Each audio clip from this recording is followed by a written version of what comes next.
salute by Troop 119.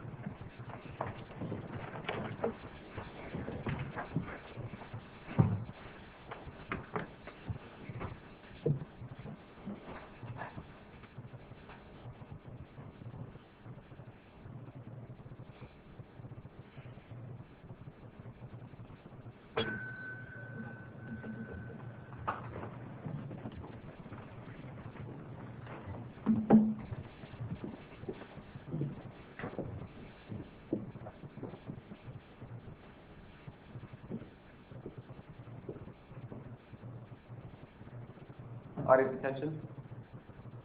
Color guard attention. Color guard forward march.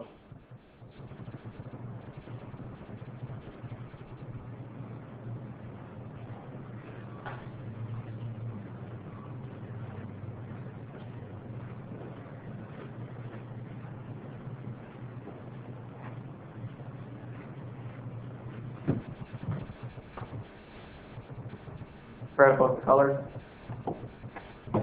Please join me in the Pledge of Allegiance. Pledge allegiance to the flag of the United States of America and to the republic for which it stands, one nation under God, indivisible, with liberty and justice for all. 2. Color guard, post colors. Color guard reform. Color guard dismissed. Audience ready.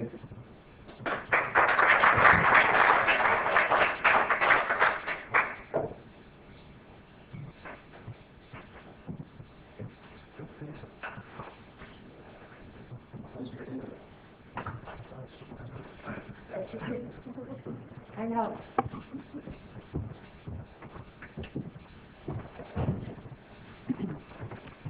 Would the city clerk read the video statement, please?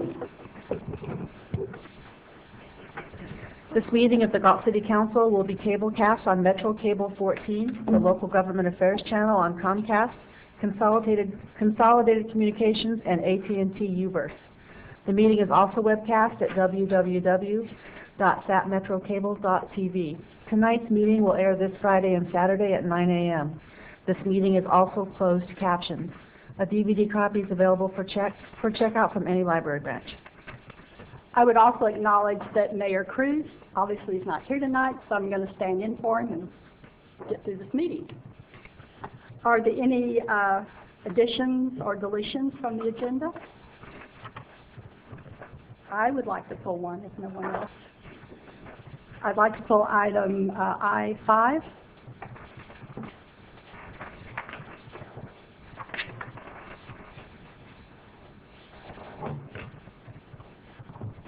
Okay. And we have no presentations, so we'll go to public comment. Under Government Code Section 54954.3, members of the public may address the council on non-agenda items. Speakers may address council on any agenda item during consideration of the item. Speakers shall restrict their comments to issues that are within the subject matter jurisdiction of the City Council and limit comments to a maximum of 5 minutes. Please fill out a speaker sheet located on the table inside the entrances to the council chamber and forward the completed speaker sheet to the clerk. Would you read the information and consent calendar, please? Subject Item 1, minutes of the special and regular meetings of February 3rd, 2015. Item 2, City of Galt warrant. Item 3, City Council Procedure Guidelines Amendment. Item 4, Amendment Number 5 to the Agreement for South County Transit Link Sharing of Responsibilities and Costs. The last item has been pulled for discussion. And I pulled that, and would you read the item, please? Item 5, Information Technology, IT Contract Services. I would like to ask you if you could give us a description of the work. Part of this will be funded by Measure R, so I think it's important that we address that. Thank you, Madam Mayor, Vice Mayor. Measure R provides for officers, additional officers on the force. This is aimed towards providing additional IT services to cover for those officers and for the services that the police department provides. For the past 7 years, there's really been one kind of mainstay for IT for the city, and that's been me. We've had occasional part-timers or interns. We had a full-time person for a couple of years. Last year, when he left, we brought in somebody who didn't quite fit the bill.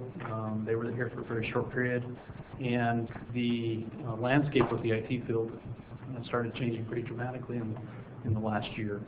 The economy's coming back. One of the things that the IT field that I know exists is that when the economy tanks, the IT field tends to be the last out, and when the economy is coming back, the IT field tends to be the first one in. And so we're seeing really good signs of that, but that's also affecting our ability to bring in people and support things. And so we went out with contract services this last year and brought somebody on. He's been a great addition. During the budget, the City Council approved money in the budget for additional professional services, and also with the Measure R spin-out plan, there was money appropriated for IT services to support the police department. At this point, my game plan is to address providing IT services citywide and really buffer the police department as well as I can to provide services across the board really well. And so this individual would be aimed at really kind of bolstering their environment, or we've got somebody on site a couple of days a week at least, maybe full time. It depends on how everything works out. But helping deal with computers in the cars, dealing with interagency data systems where we share data with the county or FBI or DOJ or whoever it is that we share data with. There's tons of interactions that occur there, and so if we can help get more support in there for the officers, the better their life is going to be when they're out on the street. I can't tell you how many times in the last 7 years that I've got a call at 1 o'clock in the morning for some data system that's down. And during the times when we had somebody here to help, it was great because I could kind of leapfrog things and wouldn't fully burn out. But during the times when we didn't have anybody here, I was burning the candle at both ends to make it work, and really technically putting the police department at risk, because one guy burning himself out is not good. And so being sure that we have data systems that work for those guys is very important.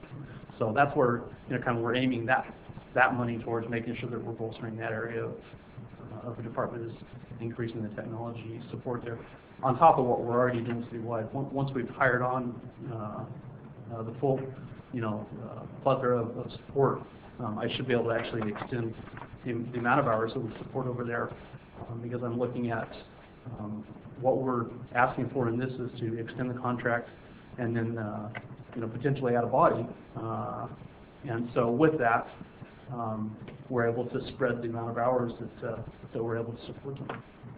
Okay, thank you. Does anyone else have any questions on that item? Then I will move the item. Second. Thank you. Call to the vote. Councilmember Hewer? Aye. Councilmember Campion? Aye. Councilmember Powers? Aye. Vice Mayor Payne? Aye. Motion has passed 4 and 1 absent. I move to approve the rest of this consent calendar. Thank you. Is there a second? Second. Call to the vote. Councilmember Hewer? Aye. Councilmember Campion? Aye. Councilmember Powers? Aye. Vice Mayor Payne? Aye.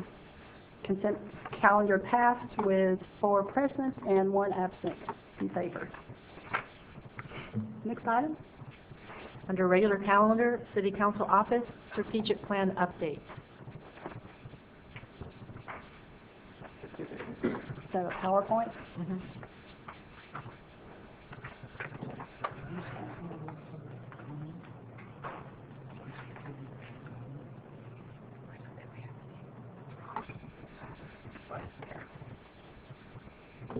Oh, wow. Let me see if I can read. Okay, what we have here is our 3-year goals, and we update them periodically. The first one is enhance and maintain infrastructure and facilities. And item number 2, Councilwoman Barbara Payne and Mayor Mark Cruz working with the management team on the Sacramento Library Authority. I may have to read it from this way.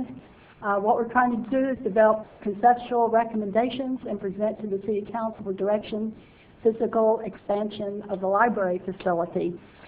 We do have on our agenda, or not on our agenda, but on our calendar to meet with the County Library Director on, when is it, Jason? Next March 9th. March 9th, to assess the need for the expansion of the library and go from there. Next item, enhance economic development. City Manager, would you like to report on that? Yes. Report on the results of Delta College locating south of Galt, north of Liberty Road. We've been monitoring this situation for the last year, having meetings with Delta College. They are currently in the process of conducting the feasibility study on the site, the 140 acres that they own at the Liberty Road site just south of the Galt city limits. We've not got the results of that yet, but last week they issued an RFP for alternative sites. So they're going through a process now, and members of the public can go on the college's website and see what that RFP looks like. They're looking for other potential sites within the North San Joaquin County area that they can compare against the site that they already own. Proposals for that are due, I believe, are on April 9th. There's a process that they have to go through. We are in the process of kind of evaluating that. One of the things that the council may be interested in, we're going to be scheduling a CAS meeting probably within the next couple weeks.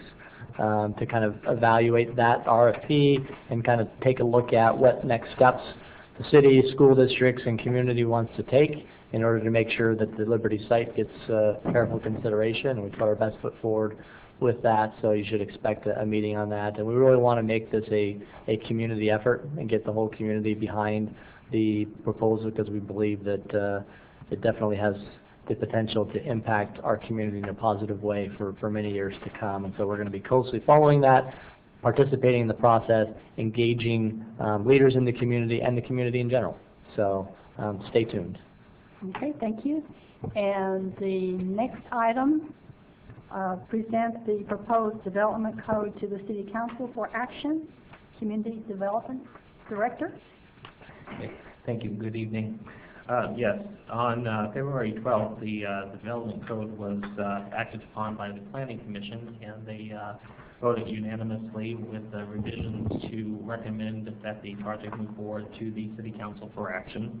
And that will occur, as you stated, at the March 17th City Council meeting. That will be for the development code, and also zoning map cleanup as well, and also our landscape design guidelines. However, also towards the end of this meeting this evening, we'd like to go ahead and also possibly discuss a workshop before that March 17th meeting, just so that we can ferret out any issues that the City Council may have. So we'll go ahead and discuss that towards this. Great, thank you. Thank you. Okay, next one. Improve financial stability. Request the Attorney General's staff assistance in securing a finding of completion for the Department of Finance for dissolution of the Galt Redevelopment Agency, and report the results to the City Council. City Attorney, can you update us? Yeah, so since the preparation of this particular goal, we've come up with an alternate approach that we are currently pursuing with the same goal, which is to get the Department of Finance to issue the city the finding of completion. And one of the issues that the Department of Finance has asserted for not being able to issue that finding is that they are prevented by the actual statutory language. And so what we have done is we have drafted legislation to cure that issue in the law, and we have presented this proposed legislation to both Senator Galliani and Assemblymember Cooper, and requested that one or both of those members carry that legislation in order to most quickly fix this problem. We're waiting for a response from both of those legislators, and if we do not get a positive response, then we'll go back to our initial program of contacting the Attorney General. I have spoken with both staffs from both offices, and they seem very interested in helping us. I'm not sure exactly what vehicle they're going to use to do that, and they're still kind of doing their due diligence on how best to proceed with it, but we definitely have their attention, and we're talking with the right people right now. So hopefully that'll proceed. There's another piece of legislation that the governor just through the Department of Finance introduced in the Assembly, I believe, that is going to change the rules of the game again regarding redevelopment dissolution. And so Steve and I are participating in a webinar tomorrow to learn more about that, but it's not a lot of good news coming out of Sacramento again from redevelopment law. So stay tuned. We'll keep the council updated. Thank you. Next, attract, develop, and retain quality employees. Evaluate and make more user-friendly the City of Galt's job application webpage, job advertising process, and add information on Galt's social media services. Paula, I think that's you. Yes, good evening. There have been a few changes that I want to just add to the comments for tonight, is that in looking at the website, I've made changes as far as where the job openings are, grouped them together so when a candidate's looking, they can see our job openings, but also find the applicant login process, and also the guide to show them how to log in case they're having any troubles. And then also added job interest cards, because in the past we've just only taken job interest cards for some positions, the more popular positions, but we're going to go through and make sure that applicants can put job interest cards in for every position. And if they're interested, once that recruitment opens, they'll be automatically notified by email that the position is open, and then they can go ahead and apply. So that's just the first of a few changes that we're going to be making. Great, thank you. Next item, enhance cultural and youth activities. Complete the Harvey Park improvements funded by the Housing Grant Fund. Public Works Director.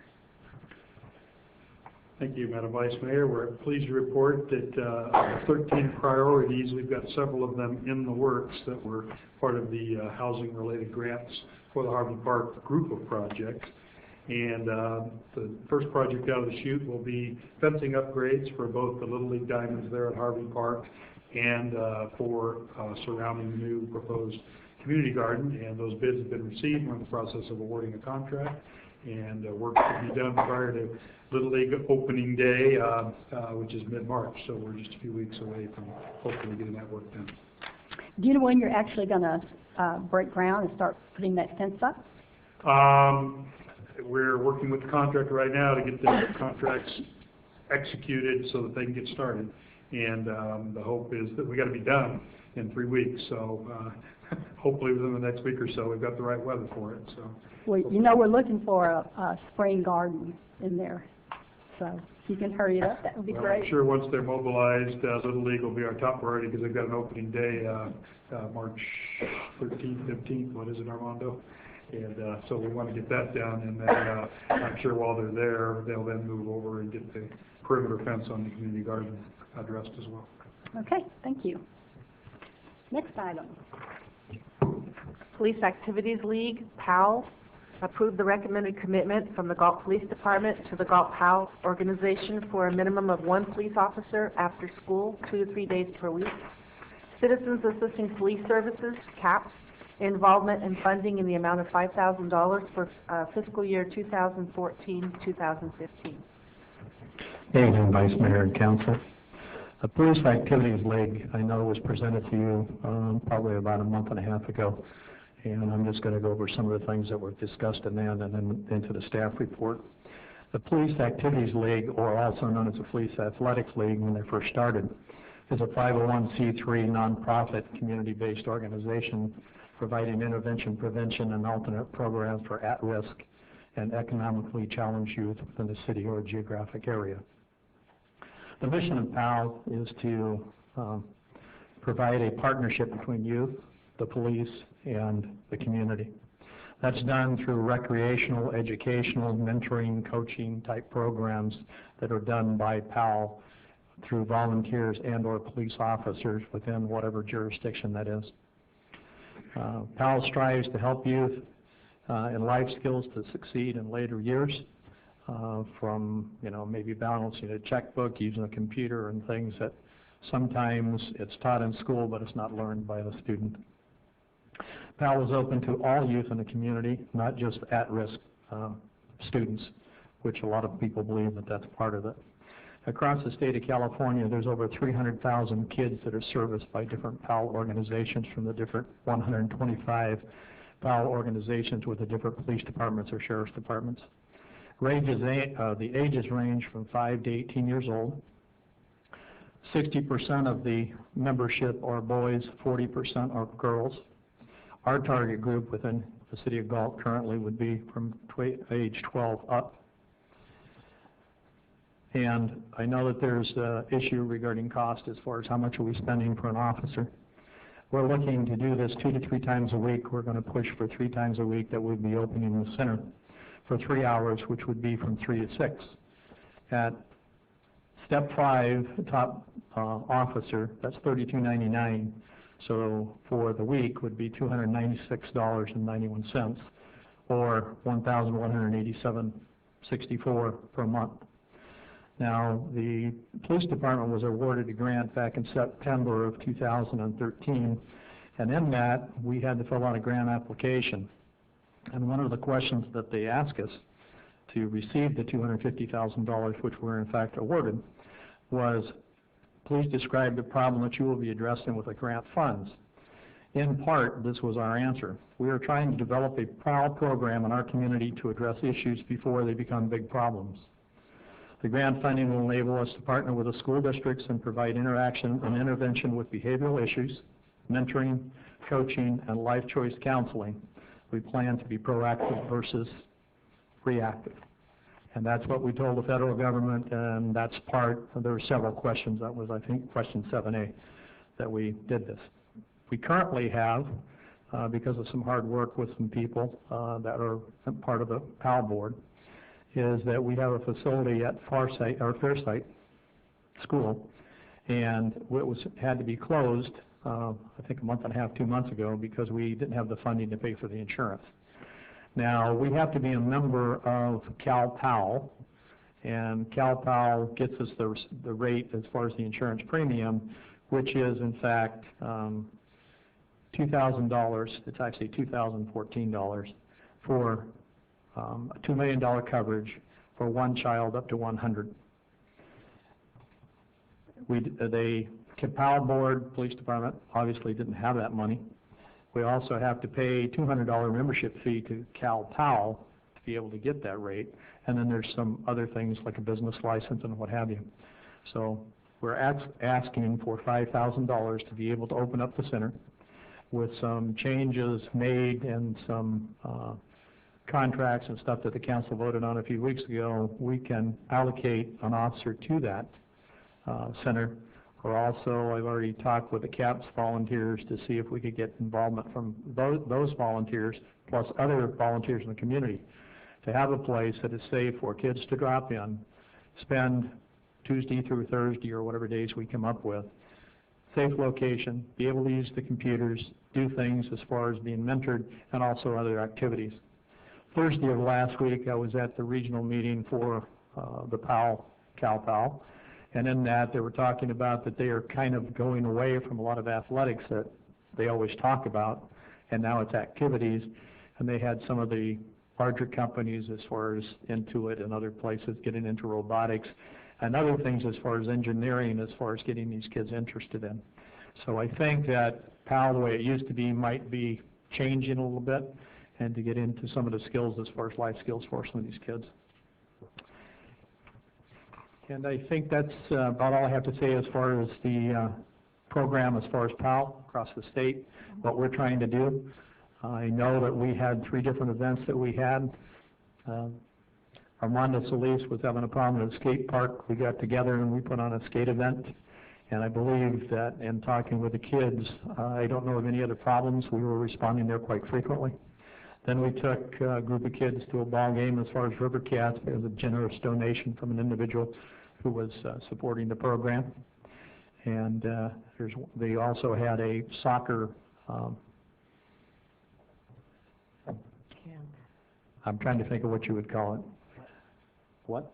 Clinic, where they had a bunch of kids, and some of them very young, if you remember the pictures you saw, that they were involved. Our thing is, in my career, I've seen a lot of kids go the wrong way. I've seen some of those kids change by interdiction by different law enforcement officers. Been involved in a past PAL program in a larger city, and it does work. And we're asking for help from the council as far as to get this back up and running. And I'm available for any questions you might have. Okay, thank you. With the council's permission, we have a couple of speakers. We will hear from them and then give the council an opportunity to discuss. Al Baldwin?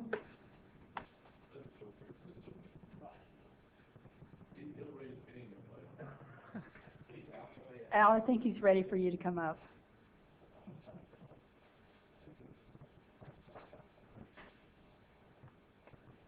Al Baldwin, a very concerned citizen of Galt. I call myself a prodder sometimes, but you know, I want to let you know something really. It's on. The microphone. Oh, you can't hear me? Oh my goodness, okay. Nevertheless, I get a lot of people, and I mean, I do get a substantial amount of people. When I go shopping, I get phone calls and things like that. That people say, well, can you tell me about this? Can you tell me about that? So I ask these questions so that I can try and answer them for some of these people and then refer them to maybe the police chief or anybody else here that could go into a deeper explanation of what it is. Right now, I've got the PAL group, the Police Activities League, and I am all for young individuals, young adults getting straightened out.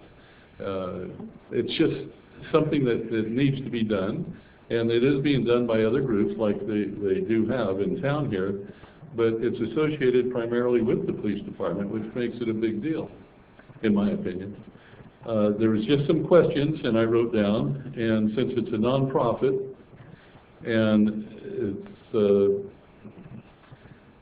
wanting to be funded by maybe the by the police department, but asking the council for money and funds for something like this, when it is a nonprofit, puts it in a different category.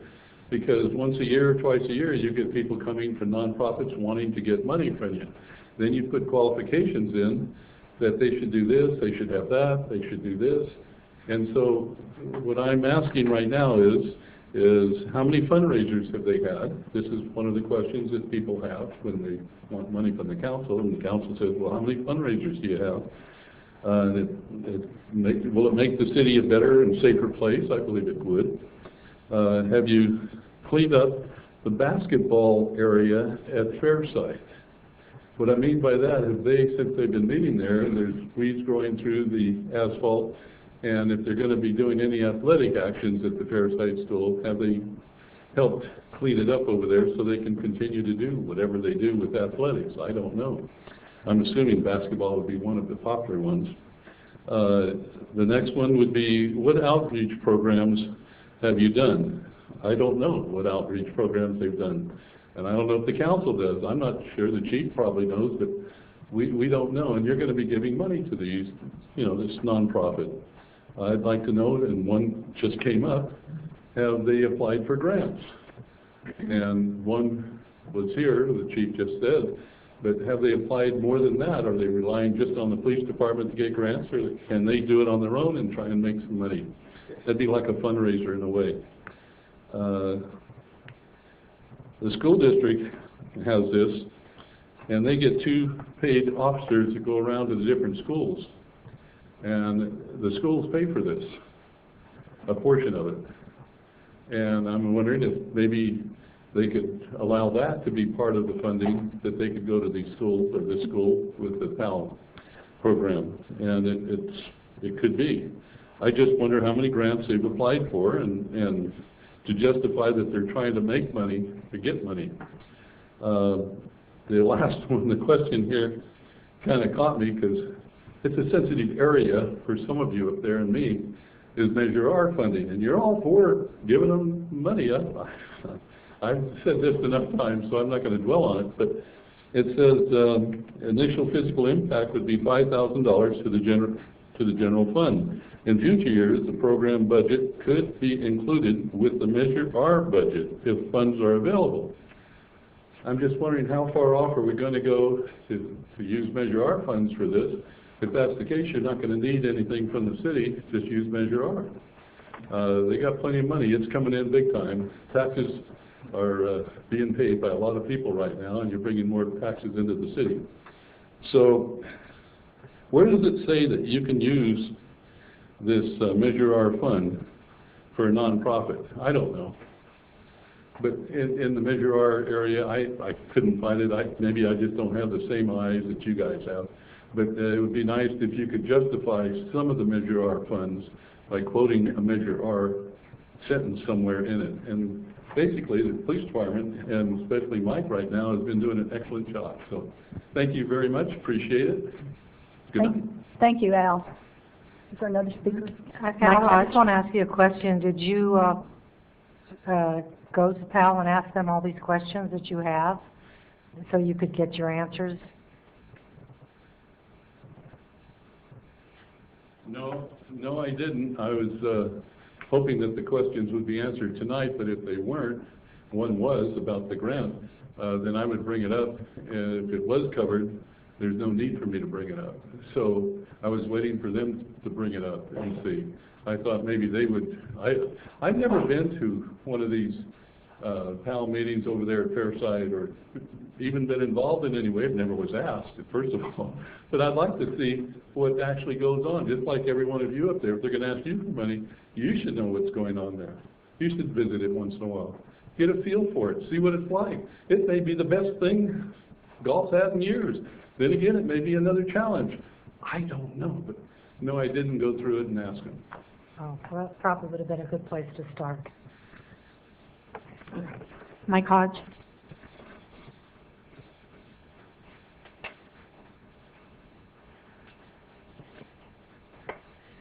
Good evening, Vice Mayor Payne. Good evening. Council. This is a topic near and dear to my heart. So let me start with saying that back in September, September a year ago, the Lodi Sentinel ran an article, and they quoted Councilman Singleton at the time and his efforts to start this program. And so I was interviewed in regards to that, and I told the reporter the following: that when I was a youth growing up in St. Petersburg, Florida, I was like some youth who tend to find other things to do that maybe aren't necessarily the best. And I came across this police detective, Dick Linebeck, and he steered me to the St. Petersburg PAL program. Dick was a gymnast, and so he took me under his wing, and he taught me a little bit about gymnastics, and he kind of straightened me out a little bit, which my parents helped with, and thought that was a great idea. And as a result of it, I ended up going to California State University at Sacramento, graduated, got a credential, and went to Colorado Springs and taught gymnastics for several years. And I wouldn't have done that if it wasn't for the effect and the guidance that I got from that police officer who was working with the PAL program. So my thoughts are that if you want to invest your money in a city, a good place to invest it is in the prevention rather than ending up with the incarceration of somebody. Along the way, I did a little research here before I came into the meeting, and there's tons of information on the internet about the effectiveness of these activity programs. And you can find many of them. I'll just cite a couple of them here. A town called Waterbury, Connecticut, did a survey in 2009, and they reported that 58.3% of the respondents that reported indicated that they were getting along better with their youth. 70% of the respondents reported never missing school before PAL membership, and 80.9% achieved this after PAL.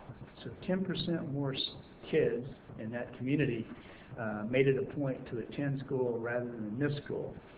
There's more and more statistics in here that go on to show that it turns the kids away from trouble. It guides them towards activities, school, learning, and all the things that we want our kids to do. So my recommendation and my request to the City Council is that you not only fund this line item for the City Police Department, but that you make it an ongoing line item, and you can put it for no other place if you need to put it in the community services area, and make it a regular ongoing line item. Now, the fact that they are in fact a 501c3 is true, but you know, we give money to the Galt Historical Society. We give money to a lot of organizations that are 501c3. And if you want a good return on your investment, this is one place to get it. Thank you, Mike. We have another speaker. Mike Singleton. Sorry, I didn't want to speak out there, but they're trying to cheat it real quick. You did good. My name is Mike Singleton. I'm currently the president for the Galt Police Activities League. I just want to speak real quick.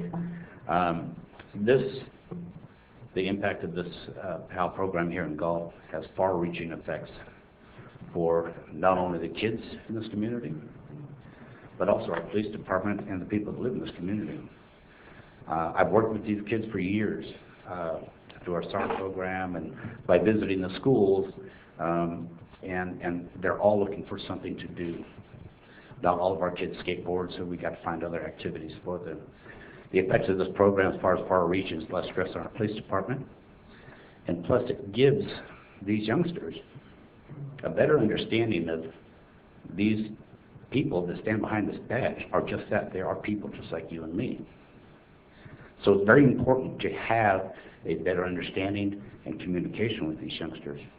They just want to be understood and talked to, not talked at. So it is very important to have a good community relationship, and they're screaming for something to do. Like I said, I've talked with these kids. I've listened to them instead of talking at them. Now, don't get me wrong. I will not stroke these kids and say, oh, it's okay. I'm not like that. Most of you know me. I will hold these kids accountable and responsible. And that's part of what PAL is about, is being responsible and teaching them to be responsible. The kids that we have right now are just awesome. Awesome kids. And they love that center. If you read in part of that article in the Lodi News, one young lady said that this place feels safe. And this is a gal that was doing some community service hours there. And she's just an absolute wonderful young lady. So I think it also gives our police department, our police officers, our SROs, it might give them a little better understanding. And not that they're not understanding now, but in a different atmosphere other than police officer and youth, or a youth that have gotten themselves in trouble sometimes. They're looking for structure. They're just looking for somebody to depend on, somebody they can talk to. In answer to a couple of questions that Alex raised, we cannot touch the basketball court because that's a contract with the school board and has something to do with the unions.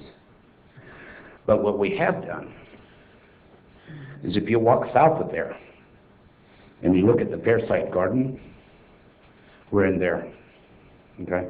In fact, I just planted, even with this back that pulled out Sunday, some sweet onions, red onions. And we'll be going back planting corn. We're getting ready to plant some corn. And what we've done is, I know I want 43, is this last December, I don't know if y'all got or read about the Harley Santas, okay, by donations from Ms. Powers and some others who give kids a good Christmas day. The day before that, I took vegetables from that garden, took them to the neighborhood over on our west side over here, and give it to families in need that needed some lettuce and carrots and radishes and things such as that. And kids love knowing that they're doing something to give back. And when you see the reward, you see it in their smiles. Because as I've said time and time again, all I'm trying to do is bring back those sweet, innocent smiles, not the anger. Yes, we have had some fundraisers now. 2. We had one just last Saturday. If you've not heard about it, it's called Full Service Day. We do it over here at Chevron. It's like the old days. We will remember, the youngsters don't. When they used to, you go ding ding over that gas station pump, and somebody comes and fills up the fuel for you, checks your oil, washes your windows. Kids love it. They engage. It brings them out of their shell. We have one young man, Chewy, that was here doing the presentation. I thought he was going to fall, but he's getting better because he's so shy. But I make him go to these to bring him out of his shell, and it's working great. So it's a worthwhile program, and I'm going to make it work one way or another. Thank you. Thank you, Mike. Mike, before you leave, can I ask you a couple questions? I know you're back. I don't want you to be in pain. That's right. No. But I just think I've dealt with it for a couple of days. Yeah, I'm sorry. How many board members do you have? How many board members? President, we have 4. You have 4 board members? Yeah, we have one, Mr. Lara, also is a member. Okay. What do you do to outreach or recruit students and I mean, I understand the issue of at-risk youth, but it sounds like you really want the organization to be open to all students. And I mean, Yes. Sometimes you identify at risk, and that's really, I mean, all students are at risk. I mean, all youth are. It is, you're right. So Absolutely. how do you, what do they do to outreach? We have interns right now from the AVID program from Galt High School. And I call them interns because they're college bound. And I use them in 2 different ways. 1, because they're college bound, smart kids.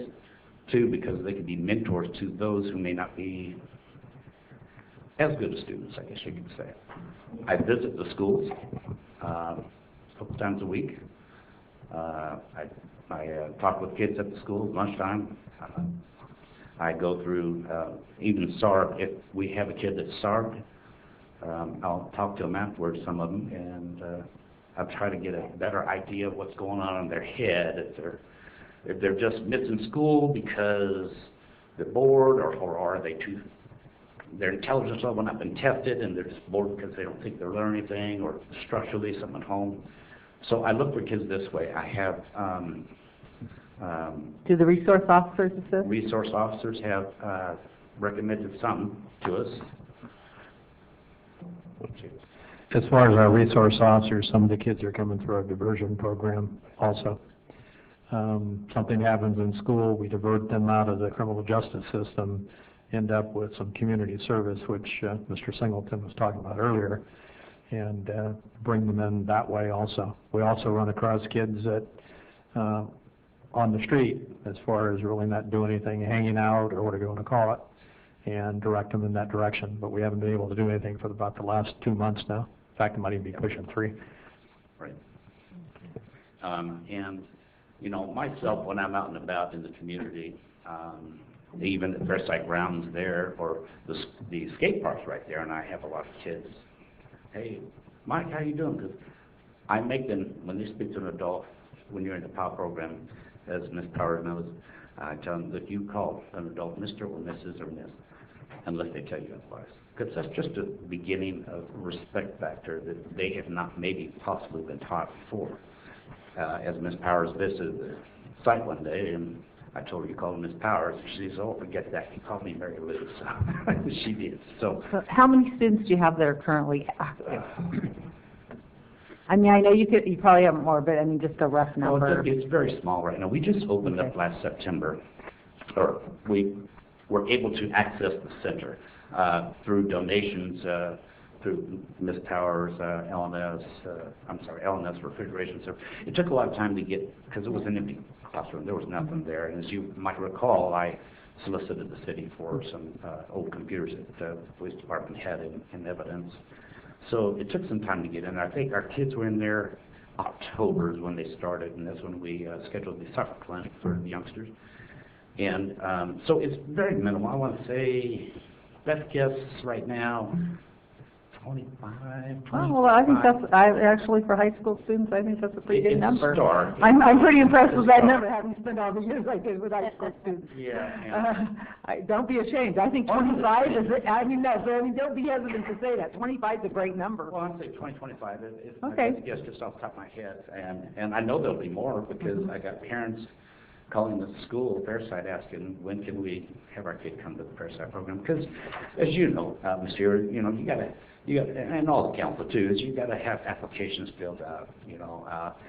Parents have got to have signed waivers for, taking the pictures and that kind of thing. And so we got the site set up, and if you need me, I can send you pictures. I do have pictures. Well, I've gone on your Facebook page and Oh, okay. I've seen, I actually friended There, it. the inside. I actually friended your Facebook page, huh? I had pictures of the inside, correct? Uh-huh. Yeah. So, even when I was on council, I donated, as far as grants you were asking about, we have applied for a Walmart grant last year, and that's what helped us get our computer for intake. The printer we needed, little things, snacks for the kids. We have a pool table in there, if you recall, and that was donated by Mr. Patel, Mukesh, because he didn't have any use for it. So people are kicking in. Real Men's Club has kicked in $750. I donated from my discretionary fund $750.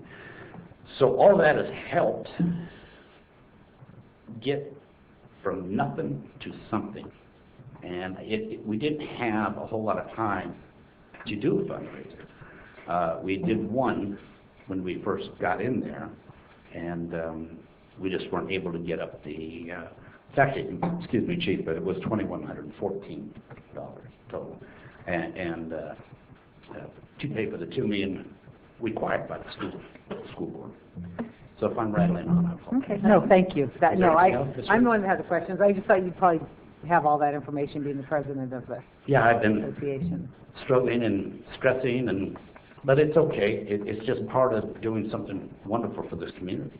And the other, just real quick, the far-reaching aspects of this organization is that instead of our kids being in the jail system, which is what we're trying to prevent, and hopefully with this Delta College coming, we can get them towards that direction. College, or at least some kind of skill that will make them responsible and have family and be an asset to the community and not a liability. Thank you. Is that it from anybody else? I did have a question as well. Yes, sir. A couple.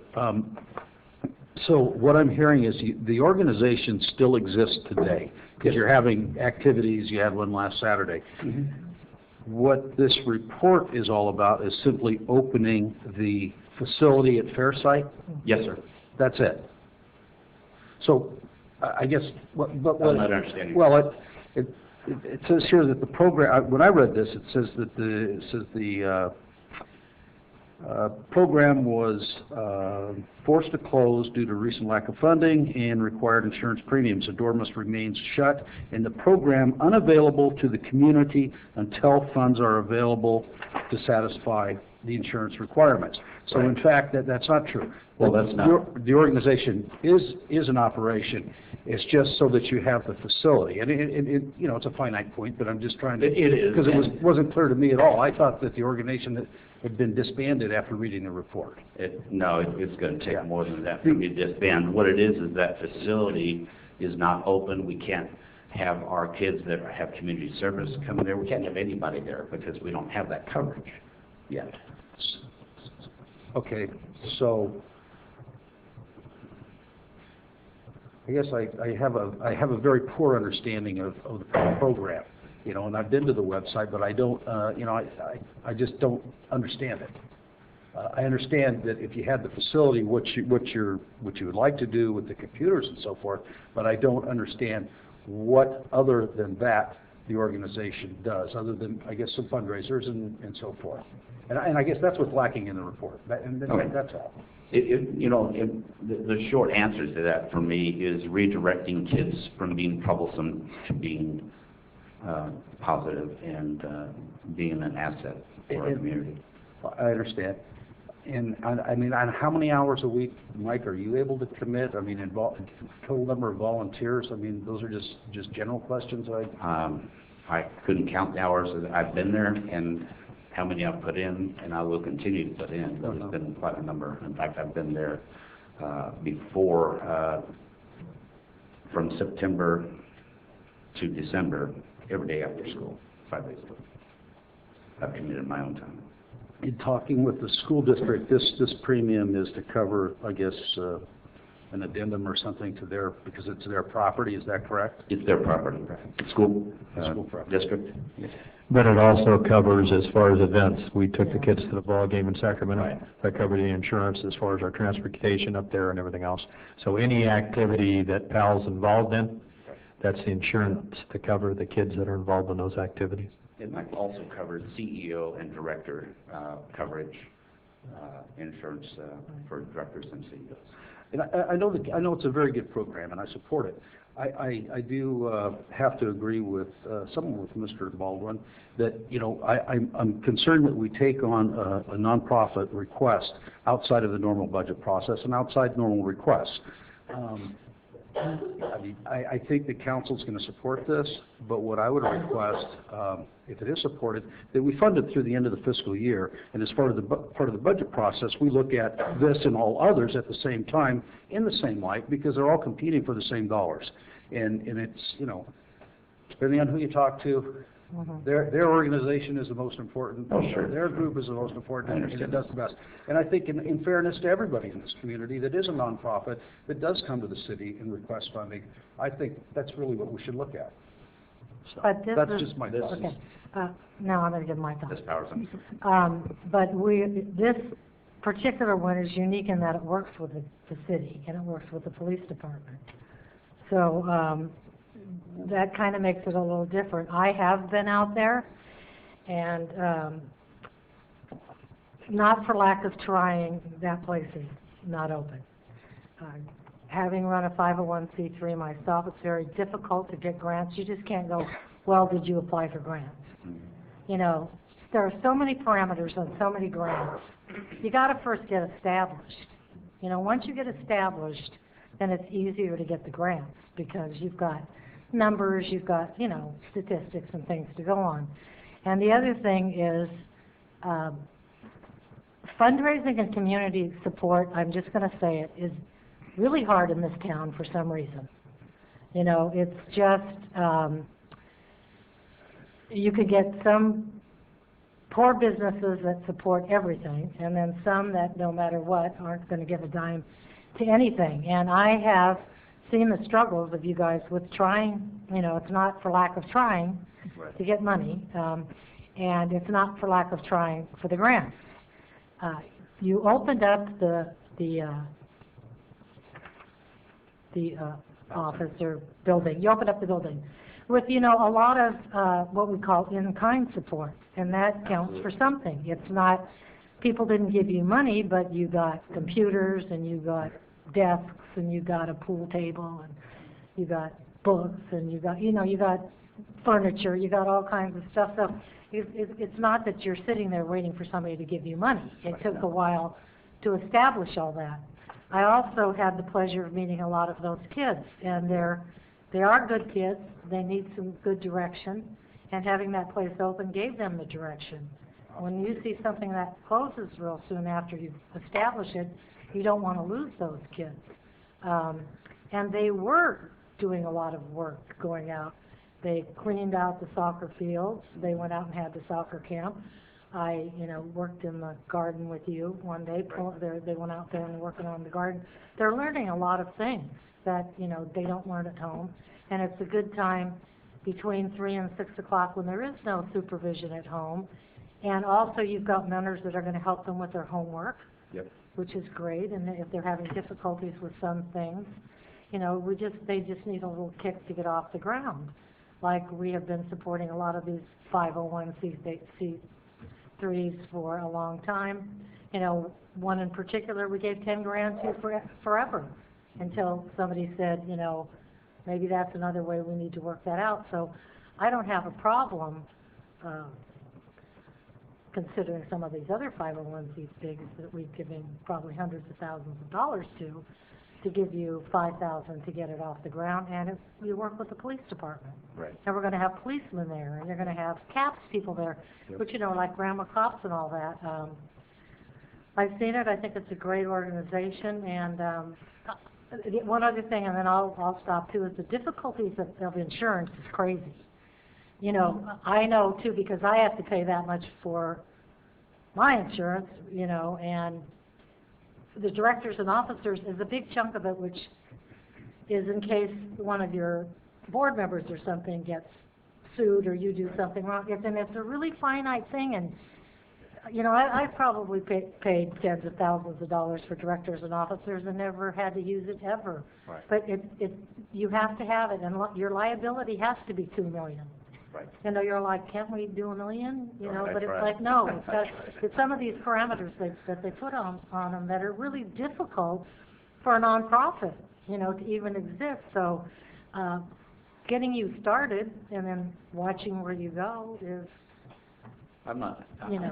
what I would like. Excuse me. I'm sorry, Ms. Powers. I did want to mention one thing that the chief wasn't sure of. I don't think was the CalPAL. Association for California PAL, for those insurance rates and all that. Galt PAL, one of our people, whether it be an officer or person on the board, has to attend one of their seminars or one of their conferences every year to be in good standing with them. Well, you learn a lot of good stuff. With that little insurance, and I don't, as you and probably the rest of y'all checked into insurance for some of these things at least, know that 2114 for $2 million insurance is a very good deal, because I did ask other insurance companies if I could get it cheaper, and they're like, no way. They say if you can get it for that price, take it. And after you get established, you could probably get it cheaper, but that's the other thing with insurance. When you first go to get it, you have to pay the highest rate because... I'm not asking for a handout. I'm just asking for a little help. That's all. I'm sorry, you all, or whoever did, but the kids are a passionate thing for me, and so important for us to have quality lives. We can rest a little more easy, thinking, hey, we're getting kids that we're getting in trouble now. They're, good Lord, they're going to Harvard or something, which would be a proud thing for me. Thank you, Mr. Thank you. I'm sorry it takes so long up there. No, thank you. Thank you. I just have a couple of questions for the chief. Go ahead. So the officer, the 3 hours, 2 to 3 days a week, that's being funded out of the police department budget, out of the city budget? Out of the police department budget. Okay. So that's not being funded by, those officers aren't Measure R officers, that's not Measure R funds or anything, that's just general funds for the police department? They're both SROs. One of them is through Measure R, and the other one is through the grant, the school district, and Measure R. Okay. And I'm going to assume that these are officers who want to work with the kids. I think there's, when you put your heart into something is when you want to do it. If it's being given as an assignment to go over and, spend 3.5 hours and it's not something you actively are involved in. So I guess was kind of my question about, because I think that's going to be key to success of the program. I totally agree. And when we put out the request for people interest as far as the SROs, that both officers were in fact went through an interview process. They were told some of their responsibilities. When we were awarded the grant, they were advised that some of their time would be kind of an outreach program, so yes, they wanted to be where they're at. The second was in fact selected by not only us, but by the school district. They participated in it. And I keep talking with the superintendent from the elementary district that we as law enforcement need to go down lower as far as getting to some of the elementary kids. That's why we did the Grandma Cop, because if we can get to them at an earlier age, we don't have problems in junior high and then on to high school. So back to your question, yes, in fact, they wanted to be where they're. Okay. Yeah, because I think my personal opinion is that part of the background of Measure R was to reduce, it was to do outreach with students and was to work with the gang issue. And that was part of the real driving force behind Measure R was youth. So I think it is an appropriate use in the future. I just wanted to clarify that it's not being used that way currently. But my personal opinion, it sounds like that would be an appropriate use in the future. Anyway, so I think, so besides the officer being there, and maybe Mike, are there volunteers also? One person with 20 kids could be pretty overwhelming. Well, there's other people who have volunteered. My assistant has, I have, my wife has, a dear friend of ours. There's been several people. Tony Vara has volunteered, so we've had several. And we've had other people kick in their own money to help support the program. And CAPS, excuse me. And Mike's there every day. Okay, I don't have any further Laura? questions. Okay. I would just share with you that we have two of our Galt Youth Commissioners that are members. And Mike Singleton came to our meeting and talked about the program. And these two youth members felt like it was an important connection for the community to reach out to some of the students who maybe they're not going to be leaders, they're not going to be, president of the class or something. So even though these two youth commission members are leaders in their class and in school, they saw the importance of reaching those that maybe don't have the desire or the skill to become leaders. So I think it's pretty good. If the youth endorse the youth, that's a pretty good endorsement. Okay, thank you. Is there any more discussion or questions? No, I'll make a motion to approve. Second. We have a motion and we have a question. Okay. I would, Campion? thank you. The funding amount here, I take, is for an annual, is that correct? That's correct. So, okay, I guess my question is, again, I have concerns about doing requests midterm, mid-year. Would the proposer of the motion consider a change to the extent that fund the insurance and the association dues and say $500 to the end of the fiscal year, which is June 30th? And at the same time, we would then look at a proposal from this group, as well as all others, to be considered at the time of the budget.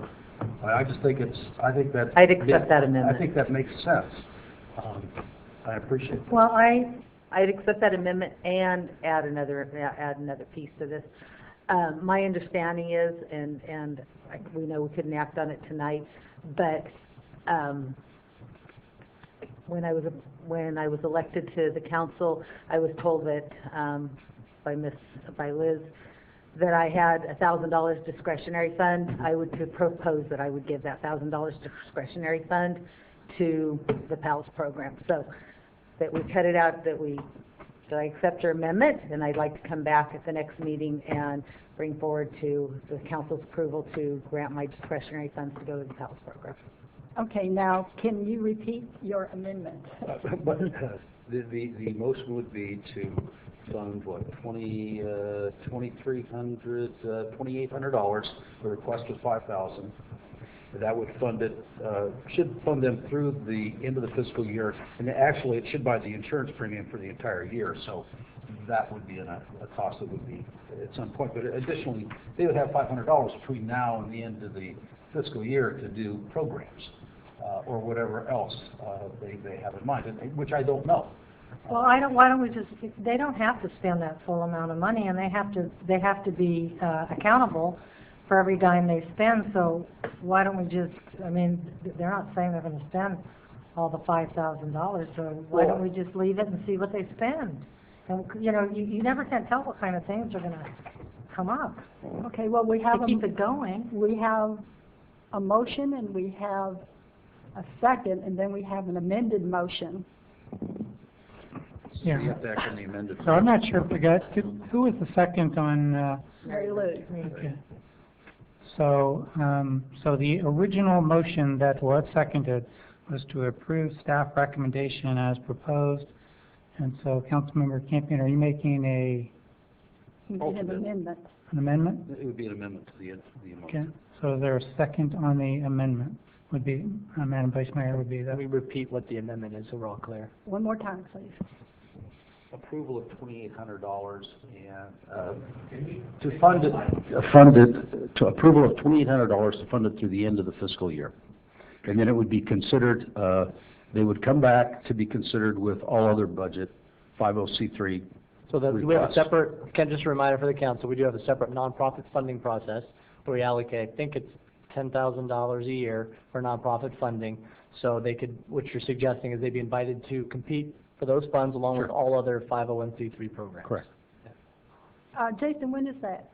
Pretty soon. I was just going to talk to Donna about that. Usually end of February, beginning of March, I think we start that process, and usually comes back to the council in April timeframe. Well, I disagree, because I think that, you know, it is part of a city program. It's a 501c3 because you have to be that, but you're working with the police department. Okay. So, Is there a second on the alternate motion? no. Because if there's not a second, there's really not a need to discuss it. Okay. Then is there a second on the amended motion as Kurt Campion presented it? Is the insurance to cover the fiscal year? I mean, how long does this insurance cover? January to January or June to June? It goes calendar year.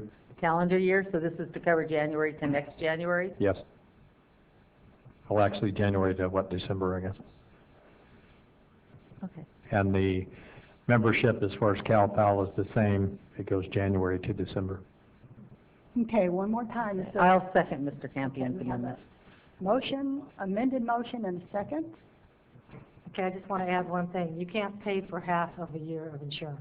No, it's going to pay for the whole year. Okay. It's fully funded for the next year, even into the next fiscal year. This is January to January. Okay. Okay, so we're ready And for... then your amendment is to come back for further funding with the budget cycle? Yes, if they want, yes. Okay. Yeah. Okay. That's up to them. And like I said, it's an outside issue, but I do want to give my discretionary funds to the PALS program. Okay, I'll bring it back to next council. Thank you. Okay, so we have a motion, amended motion, and a second. Call for the vote. Councilmember Hewer, Aye. Councilmember Campion, Aye. Councilmember Powers, No. Vice Mayor Payne. Aye. So we have 3 in favor, 1 against, and 1 absentee. Motion passes. Do I need to recite who voted for it? No, ma'am, just, Good. it's clear that the amended motion passes, so the original motion just goes away. Okay. Next item. Under the Public Works Department, subject rejection of bids and award of contracts for the Meadowview Area Water Service Line Replacements Project. The recommended action, adopt a resolution to reject the low and second low bids as non-responsive. 2, authorize the city manager to execute a contract with Campbell Construction in the amount of $420,071 for the construction of the Meadowview Area Water Service Line Replacement Project. Number 3, authorize a project contingency in the amount of $27,929. Item 4, authorize the city manager and finance director to transfer $450,000 from capital improvement project CIP number 53AN to a newly established CIP budget account to fund the project. And 5, authorize the Public Works Director to accept the improvements and issue the notice of completion upon satisfactory completion of the work. Steve Winkler, you're up. Thank you, Madam Vice Mayor and Council. I won't try to repeat any of that. It's a long list of recommendations, but I will introduce and ask Trump Trim, our Senior Civil Engineer and Project Manager of this project, to give you a brief overview of the recommended actions and reasons therefore. We're waiting on our PowerPoint to come up. Okay.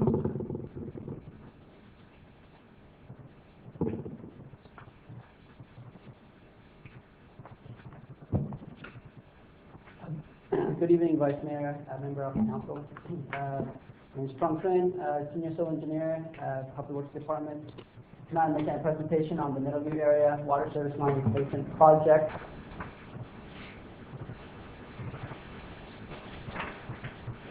An overview of the Middleview area.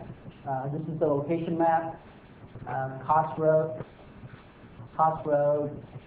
First Street.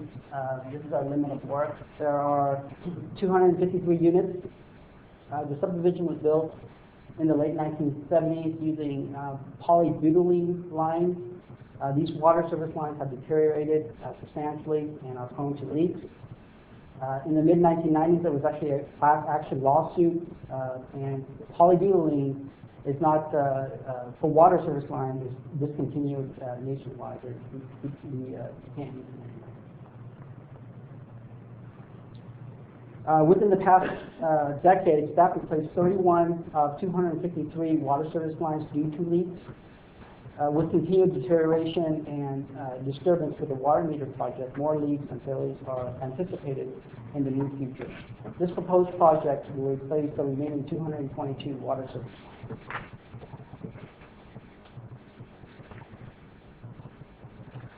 So this is a typical cross-section of a road.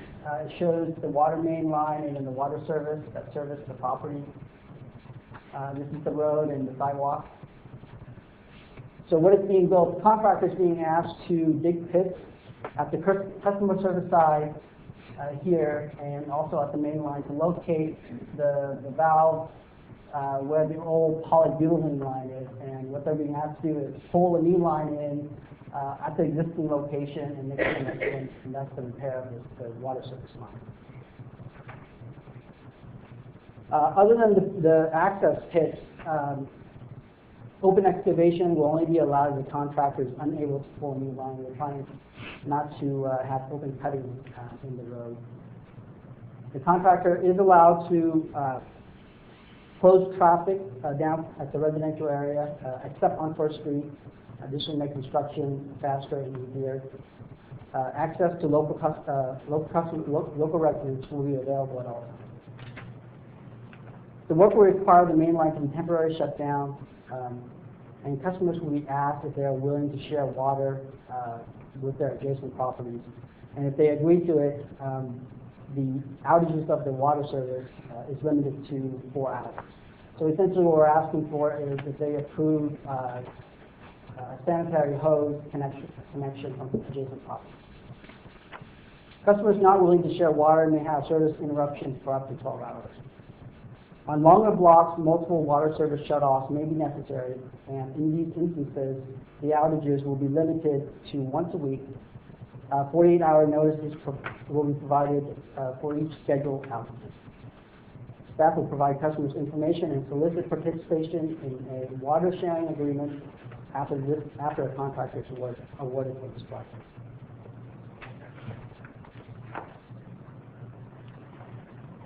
Just an overview on how we got to this point.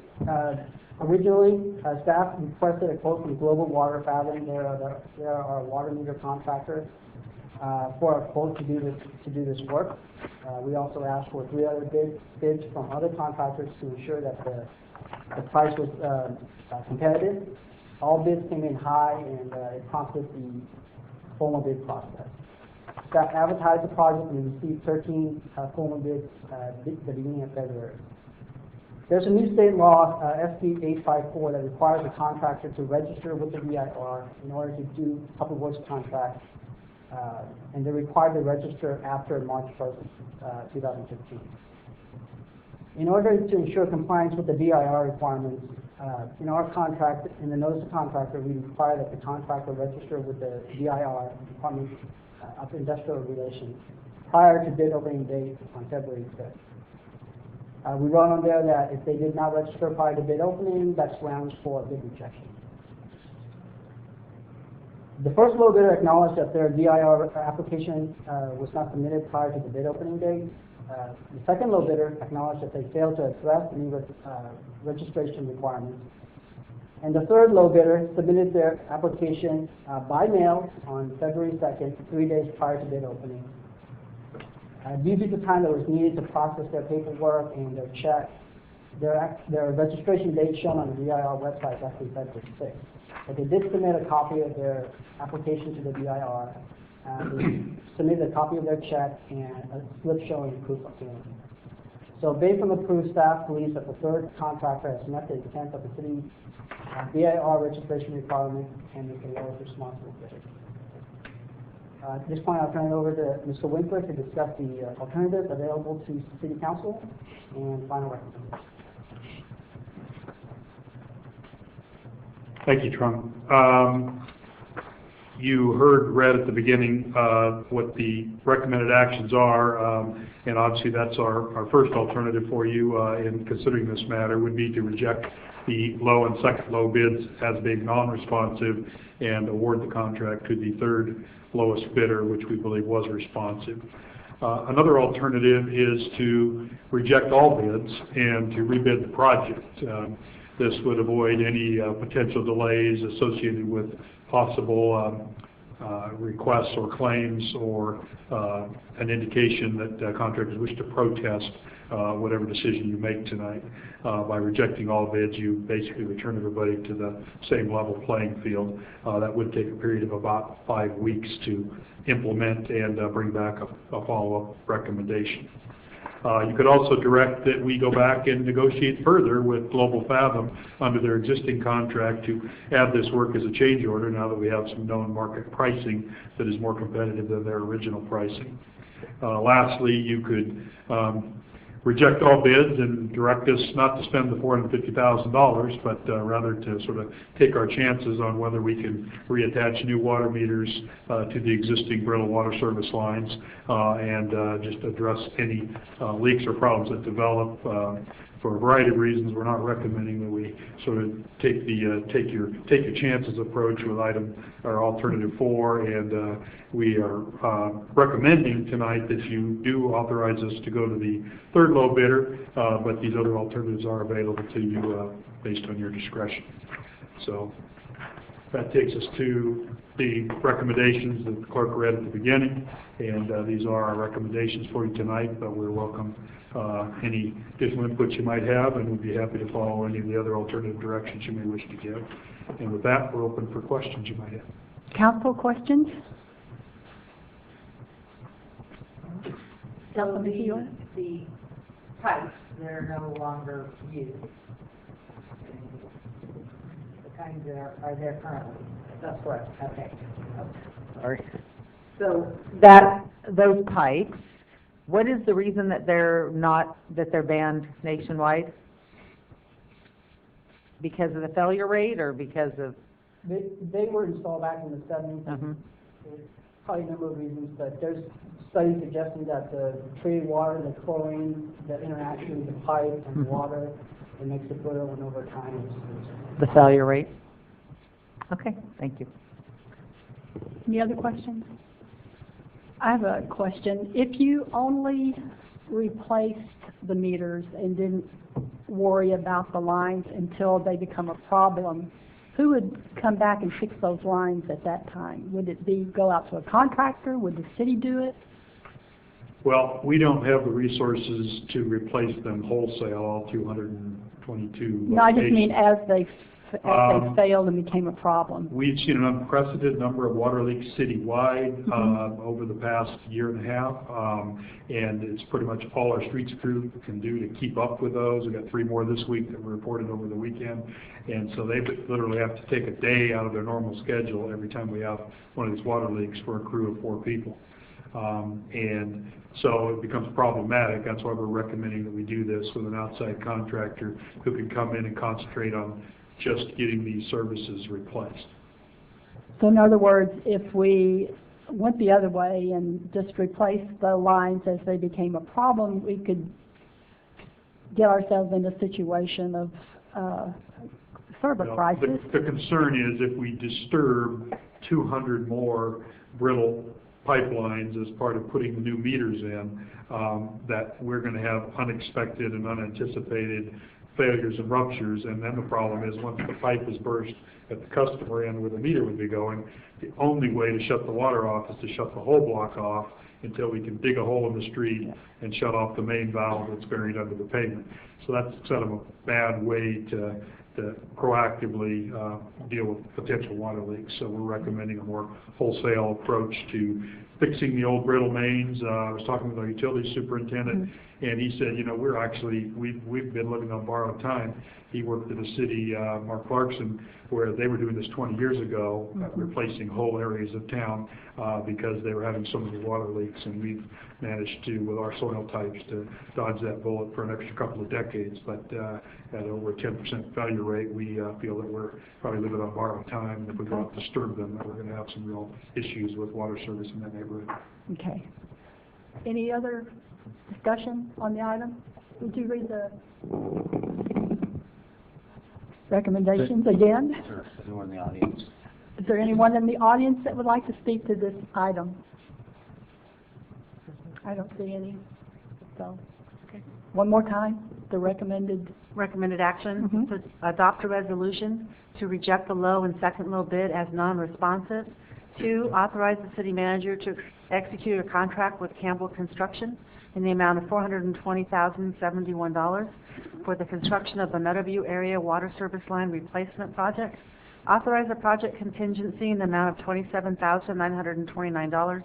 Authorize the city manager and finance director to transfer $450,000 from Capital Improvement Project CIP number 53AN to a newly established CIP project account to fund the project.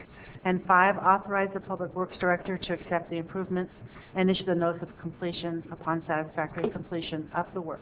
Okay, you've heard the recommendations. I'd like to make a motion to reject the bids and reject all bids and rebid the project. Okay. Is there a second? Not hearing a second. Is there another motion on this item? I'll make a motion to accept the recommendations as laid out. Second. We have a motion and a second. Any other discussion? If not, I'll call for the vote. Councilmember Hewer? Aye. Councilmember Campion? No. Councilmember Powers? Aye. Vice Mayor Payne? Aye. Motion is passed. 3 in favor, 1 no, and 1 absentee. Let's see, next item. We will close this regular meeting and open the successor agency meeting. Roll call. Board Member Hewer? Here. Board Member Campion? Here. Board Member Powers? Here. Board Member Payne? Here.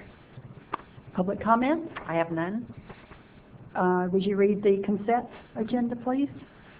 Under 3A, minutes of the meeting of February 3rd, 2015. 3B, successor agency warrants. 3C, a resolution of the successor agency adopting the recognized obligation payment schedule for July through December 2015. Move to approve. Have a motion. Is there a second? Second. Next item? Call for the vote. Oh, sorry. Yes, I guess we better vote on that. Sounded pretty positive. Board Member Hewer? Aye. Board Member Campion. Campion? Aye. Board Member Powers? Aye. Board Member Payne. Aye. Aye. Okay. Next item. Okay, we're going to adjourn from the successor agency and go back to the regular meeting. Do we need to have another roll call? No. Okay. Under City Council, or excuse me, City Clerk, subject is outside agency appointments and appointments by the entirety of the City Council. The recommendation is to review the matrix and make appointments as necessary and in accordance with city practice. Under discussion, Councilmember Payne has resigned from the City and Schools Together Committee, which is TASK, and the Chamber Economic Development Task Force, creating one vacant position on each committee. Would you like to say? Yeah, I would like to say something. I have served on these committees for a long time, and we have some new council members, and I would be happy to give them the opportunity to serve on either or both of these openings. And also wanted to mention that Councilwoman here actually was one of the founders of CAS, so I thought she might have a special interest in that particular vacancy. Well, do you? Yes. Okay. Do we need to make a motion on each item? Okay. I move to put Councilmember Hewer on the CAS committee. It's getting late or what? It's only 8:30. I'll second it. I'm gonna call for the vote. Councilmember Hewer? Aye. Councilmember Campion? Aye. Councilmember Powers? Aye. Vice Mayor Payne? Aye. Let me just ask a clarifying question. Were you the alternate on that before? So Yes. we need to Yes. appoint an alternate now to that? An alternate now. Do we want to do that right now? Is that on the agenda to do it now? Okay. Would anyone be interested in serving as alternate on the CAS committee? Well, Do we have to have an alternate? I'll be an alternate, but I'm totally confident that Councilmember Hewer will be at the meeting. Okay. So, I'll make a motion, Ms. Powers, to be the alternate. Second. thank you. We have a motion and a second. Call for the vote. Councilmember Hewer? Aye. Councilmember Campion? Aye. Councilmember Powers? Aye. Vice Mayor Payne? Aye. Okay, and the last one is the Economic Development. When do they meet? It's on the staff report. Let me go back to it right here. That's Meetings are the second Wednesday of the month. And it's, it's usually in the morning, although they are flexible. I think last time they met at 11 o'clock. Generally, they do meet at 11 o'clock at the Chamber conference offices. Already on it. I think Councilmember, I think Mark said he was willing to go back on it. Do you want to do it? Well, if Mark already... I'll make a motion for Kurt to... Mark said that if there were no council. So Mark said that if there were no council members that wanted to do it, Okay. that he'd be happy to serve on it again. Okay, but you're So- happy? We have, yeah, I'll give it a shot. we have a motion. Is there a second for Kurt Campion? Second. Call for the vote. Councilmember Hewer? Aye. Councilmember Campion? Yes. Councilmember Powers? Aye. Vice Mayor Payne? Aye, and thank you both for taking those positions. I appreciate Thank you for it. doing it for all the years you did. You're welcome. So, what's next? Okay, I just have a few dates to review, upcoming city meetings or events. This Thursday is the Beautification Committee meeting. They meet here at City Hall at 3:30. Then February 26th is the Commission on Aging. They meet over at Parks and Rec at 5:15. March 2nd is the Galt Youth Commission. They meet here in council chambers at 6 o'clock, and that brings us to the next city council meeting, March 3rd, 7 o'clock, right here. Thank you. Comments by staff?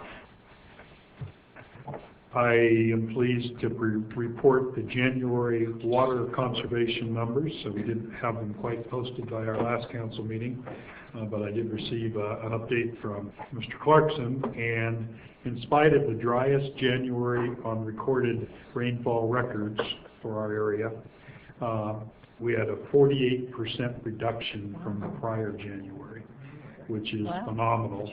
I don't think that's a record we're going to beat anytime soon. And that's actually 18% under a 5-year average. So it was a very good month in spite of zero rainfall for the entire month. So citizens are on the right track, and I want to commend them and encourage them to keep up the good work. Absolutely. Any other? Chief, oh, Tony? Okay. As I mentioned earlier, we were considering a workshop for the development code update as opposed to just bringing it to you at the March 17th public hearing stage. And we're wondering if, first of all, if you were interested in such a workshop. We do imagine it will probably go, based on how long the Planning Commission meeting went, probably a good 2 hours. And so the questions are, first, if you're interested, and second of all, if you are, when would you like to have that meeting? Would you like to have it in conjunction with the next council meeting on March 3rd, before, after, during, or at a subsequent date? Okay, council, what's your preference? It is a 300-page document. I actually would like to have a study session, but I'd like to have it not in conjunction with our regular council meeting. It Liable is, to be worn out. it's a huge document, and it does have some pretty major changes. So that would be my thought. I also, after looking at it, I think we're going to need some help to understand it. And I agree, I don't think I'd want to do it the same night as a council meeting. Any other thoughts? As far as picking a date, we might need to check our calendars. Could we do that and work with you on it? If you have calendars tonight, we can certainly pick a date. It's always easier when everybody's here to pick a date than having the clerk call everybody and try to arrange a date. But if you don't want to do it tonight, we can certainly do that Well, later. I'll leave it up to the rest of you. Do you have a date in mind that you would like to do? I don't have a date in mind, I do have my calendar. I mean, I have mine. I don't. Mary Lou? I have mine. Councilman Howard? Well, I mean, what do you, We could do. do you guys agree that we should hold a study session? Do you Kurt? want it before the March 3rd meeting? Was that the, March 3rd or March 17th? Well, March 17th is the actual hearing date. I threw out March 3rd because that's the next city council meeting date. But basically, any time before March 17th. okay, well, I'm probably going to be out of town till March 3rd. I may not even make the next council meeting. What about the Yet. second Could do week it. in March? You guys could do it the week after the 3rd. March 10th would be the following Tuesday, if you were interested in that. How long do you anticipate the workshop going? Couple hours? Probably a couple of hours, depending on how many questions you folks have. Well, You're not going to be. happily, all three of us were on the, no, that's not the zoning committee. it's the planning- Yeah, it is. Oh, okay. Okay, I'm, after the 3rd, I'm fine. Okay. I learned how to turn that thing off. Does the 10th work for everybody? At the same time, 7 o'clock? Regular council meeting time? Does that work? I would prefer to do it earlier. Yeah. Oh, me too. What time? No, I can. What about 5:30? Yeah, that would be How fine. much earlier could you, how early could you do? I could be here at 4 o'clock. Okay, let's shoot for 4. Does that work for you? Does that work for Absolutely. everybody? I'll be here. You'll be working in? Yeah, I get out of my other job, and she get out of hers, so. 4 o'clock on the 10th? Now, we can go ahead, the high school district does meet here in council chambers on March 10th, however, we can move them. Or we You're could do it starting in at- the community room. couldn't What we? time do they meet? Well, depends if we have a closed session or not, but generally 6:30, 7 o'clock. We have done council study sessions at alternate locations as well. We've done it over the police community room. They have a projector and other things, so if the council wanted to be less formal, we could move our meeting over there. Well, we'll ensure that we get done in 2 hours. Yeah. I absolutely think we should be done in 2 hours. Okay, so 4 o'clock on the 10th then? Do we need a motion or anything? Where do Okay. you want to have that? We'll Out have here, out here. here? Oh, wherever. Just make sure we're done in time? Mhm. Yeah, or whatever works. I mean, Well, if they find out the next location day to I be have a announced. closed I mean, session. if it's going to, if it's going to inconvenience the high school board, then, an alternate location. Well, we could meet in the community room. It's Yeah, only going to be but- us, right? Yeah, what? We don't Or need a any big members room. of the public that want It's to open. attend. It's going to be an open meeting. Okay. So we will go ahead and plan to meet here unless there's a conflict, and we'll move to the community room. Thank you, Tony. Thank you. Any other comments from staff? Armando? Paula? I have one. Chief? Yay, Chief. Our vision statement for the police department is public trust through professional service. and I received a letter today that kind of embodies what our mission statement is. I would like to commend one of your officers for his professional and thorough service he rendered in my case. Officer Prutzuk was courteous, persistent, and a credit to your department. He returned my phone calls in a prompt manner and made me feel like my case was being taken seriously. He clearly worked hard on my case, and I am very appreciative. It is assuring to have an immediate response to my case and to have the continual contact through the process. Sincerely. Thank you. It's always good to hear. City Manager? Nope. Okay. Council members, I think I'll start with you, Councilman Campion.